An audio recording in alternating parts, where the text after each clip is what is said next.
હારીજ નગરપાલિકાના સીઓની રહેમનજર બોર રિવાઇન્ડિંગ કોન્ટ્રાક્ટરની મનમાની। નગરપાલિકા દ્વારા જિલ્લા ફેર પટેલ સબમર્સિબલ એજન્સી ઊંઝાને કોન્ટ્રાક્ટ આપવામાં આવતા લોકોને ભારે હાલાકી પડી રહી છે। 25,000થી વધુ વસ્તી ધરાવતા હારીજ નગરમાં માત્ર 4 પાણીના બોર હોવાથી લોકો ભારે હાલાકી ભોગવી રહ્યા છે। હારીજ શહેરમાં બોરની મોટરમાં કોઈ પણ સમસ્યા ઊભી થાય ત્યારે 24 કલાકમાં રિપેરિંગ કરવાનું હોય, પરંતુ સીઓની રહેમદ્રષ્ટિને લઈ મહેસાણા જિલ્લાના ઊંઝાના પટેલ સબમર્સિબલ એજન્સીને કોન્ટ્રાક્ટ આપવામાં આવતા કોન્ટ્રાક્ટરની મનમાનીને લઈ 5 થી 7 દિવસ સુધી બોરની મોટર રિપેરિંગ કરવામાં લાગતા હોવાથી પાણીને લઈ લોકોને મરવા પાડે છે।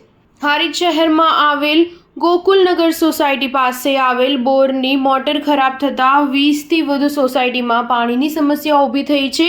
શહેરની ગોકુલનગર, ગાયત્રીનગર, વાંકલમાની, ચાલી દરજી સોસાયટી, ચામુંડાનગર, શિવમ પાર્ક, ભીલવાસ, ટેકરા વિસ્તાર આમ 20 જેટલી સોસાયટી સહિત વિસ્તારોમાં વપરાશ માટે તેમજ પીવાના પાણીની સમસ્યા ઊભી થતાં લોકો ત્રાહિમામ પોકારી ઉઠ્યા છે। હારીજ નગરપાલિકા ચીફ ઓફિસરને લોકો દ્વારા રજૂઆતો કરવામાં આવતા ચીફ ઓફિસર કરી રહ્યા છે આંખ આડા કાન। પાટણ જિલ્લામાં શું નથી કોઈ બોર રિવાઇન્ડિંગ કોન્ટ્રાક્ટ કે પછી સીઓની રહેમનજર તળે આપવામાં આવ્યો છે? આ કોન્ટ્રાક્ટ તે નગરમાં ચર્ચાનો વિષય બન્યો છે। Star news 7 Harij.